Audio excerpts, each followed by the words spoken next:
If you turn on the news today, they will tell you the economy looks amazing, the stock market keeps hitting new records, unemployment is sitting at historic lows, and everything seems incredibly strong on paper. But if you have more than $8,000 in your bank account right now, you are actually richer than half of America. That is the median bank balance in this country. And if that number shocks you, wait until you see the real financial picture of 2026. There's a very good chance you feel like you are barely keeping your head above water financially. You are not going crazy because there is actual data that proves what you are feeling is incredibly real. Here's the most disturbing statistic. 67% of Americans are living paycheck to paycheck right now. That is 2 out of every 3 people. And before you assume this is just people working minimum wage jobs, let me stop you right there. This includes lawyers, engineers, and people pulling in 6-figure salaries. They are all trapped in the exact same cycle where the paycheck clears, rent takes a massive chunk, the car payment disappears, groceries somehow cost twice what they did 4 years ago, and by the time the next payday rolls around, they are back at zero.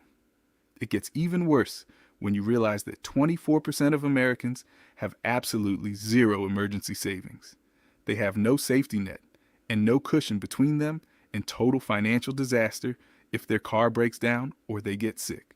Section 1. The split screen economy. We are living in what I call the split screen economy. If you own assets, like a house bought before prices exploded or money in the stock market, you probably had an amazing year and your net worth went up. But if you are living off wages alone, trading your time for a paycheck, you are statistically falling further behind every single month. The news will tell you inflation is getting better, but the damage already happened. Prices right now are roughly 25% higher than they were in 2020. Your rent, your groceries, your gas, your insurance, everything is 25% more expensive.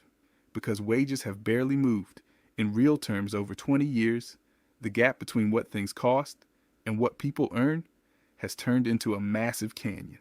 Section 2. Drowning in the American dream. Let us look at housing, where the squeeze becomes brutal. If you are a renter, the median rent in America hit about $2,000 a month. If you are making the median household income of around $75,000, that rent is consuming 32% of your gross income before taxes. Nearly 50% of renters reported actual difficulty paying their monthly rent recently. If you want to buy a house, a $400,000 mortgage, at today's 7% rates cost about $2,660 a month just in principal and interest.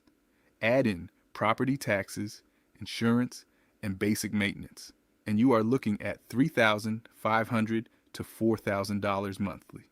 For a household making $100,000 a year, that is half of your take-home pay going to just one single asset. You might have unrealized stock gains or home equity, but you cannot pay your electric bill with equity, which leaves you feeling completely broke while looking rich on paper. And then comes the anchor that is dragging everyone down: debt. Generation Z adults are carrying an average debt load of about $34,000, beginning their working lives already deep in the hole with student loans and car payments. Millennials are carrying an average of $132,000 in debt, constantly using credit cards to fill the gap between what they earn and what life actually costs. But the real debt champions are Generation X. People aged 45 to 60 are carrying an average of $158,000 in debt. They are squeezed from both directions, paying for their kids' college while helping aging parents, all while desperately trying to save for retirement. Even baby boomers are carrying an average debt of about $92,000, which eats into whatever retirement cushion they manage to build. Section 3. The credit card death spiral. Because their cash is entirely consumed by living costs, high earners are making a fatal choice. Right now, the average credit card balance is nearly $7,000. But here is the number that should genuinely terrify you. 46% of credit card holders do not pay off their bill in full every month. Almost half the country is paying 20% interest or more on their balances. If you are paying 22% interest and only making minimum payments of about $140 a month, it will take you 94 months, which is almost 8 years, to pay that off. Over that time, you will pay over $6,000 just in interest alone, ending up paying nearly double what you originally borrowed. The psychology of credit cards is absolutely vicious. When you are exhausted from working long hours, you stop carefully tracking every purchase, swipe the card, and tell yourself you will deal with it later. Suddenly, you are paying interest on pizza you ate 6 months ago. Section 4. The retirement mirage. Because of this massive extraction, 32% of Americans expect their finances to get worse this year, which is the highest level of financial pessimism we have seen since 2018. When Americans were asked how much money they would need to feel wealthy, the number they came up with was $2.5 million. The amount people say they need just to retire comfortably has hit $1.26 million. But the actual savings of most Americans is not even in the same universe. Averages lie to you because one guy with $2 million saved drags the average up, making everyone else look better than they actually are. You have to look at the median. For people aged 35 to 44, the median retirement savings is about $35,500. For people aged 55 to 64 who can actually see retirement on the horizon, the median is $87,500. Here's the brutal truth. $88,000 is not enough to retire on. If you follow the 4% withdrawal rule, that gives you $3,500 per year, which is $291 per month. Even adding the average Social Security check of about $1,900 a month, you are looking at maybe $2,200 a month total to live on.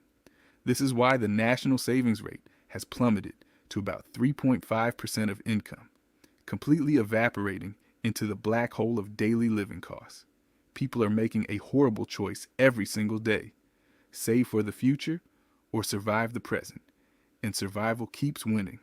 Section 5. The surplus machine. So how do you escape this? If you are making good money but feel like you have nothing to show for it, you must stop playing the game the system wants you to play. The system is designed to extract value from you, from credit card companies profiting when you cannot pay your balance to landlords, profiting when housing consumes 40% of your income. You cannot magically lower inflation or make housing affordable across the country. But you can focus on the gap between what you earn and what you spend. That gap, even if it is tiny right now, is your margin and your greatest weapon. You have to build the surplus machine. Wealth is not built by income. Wealth is built by surplus. The surplus machine has 3 distinct parts. First is margin creation, which means identifying and eliminating the financial leaks, draining your compounding, like recurring subscriptions you do not use. Second is margin protection, which is the discipline of preventing lifestyle creep so that when your income rises, your lifestyle does not automatically rise with it. Third is margin redirection, taking that freed up money and funneling it directly into investments immediately. If you have any savings at all right now, you are already ahead of 24% of the country. The economic landscape is harsh, but you are not powerless. Section 6, the final choice. If you want to create true wealth, you need to expand your margin. The fastest way to do that is to increase your income without increasing your lifestyle. Stop playing the game of looking rich and start doing the work to actually become wealthy.